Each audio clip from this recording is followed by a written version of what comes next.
Now the third verse of the Yoga Sutra, that is Tada Drashtu Swarupe Avasthanam, means by restraint on the chitta one can establish self in his or her true nature. Let us see its meaning. So, by following the second verse of the Chitta Vritti, the seer dwells in his own true splendor.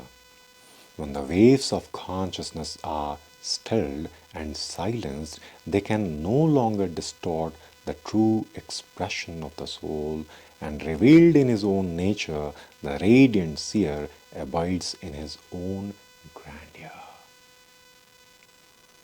Volition being the mode of behavior of the mind, it is liable to change our perception of the state and condition of the seer from moment to moment, but when it is restrained and regulated, a reflective state of being is experienced, and in this state, knowledge dawns so clearly that the true grandeur of the seer is seen and felt.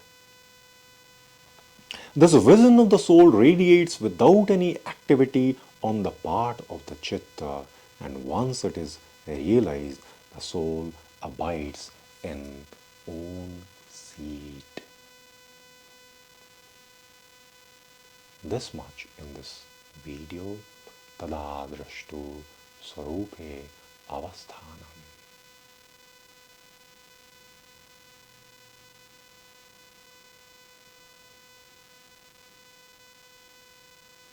Thank you for listening and watching.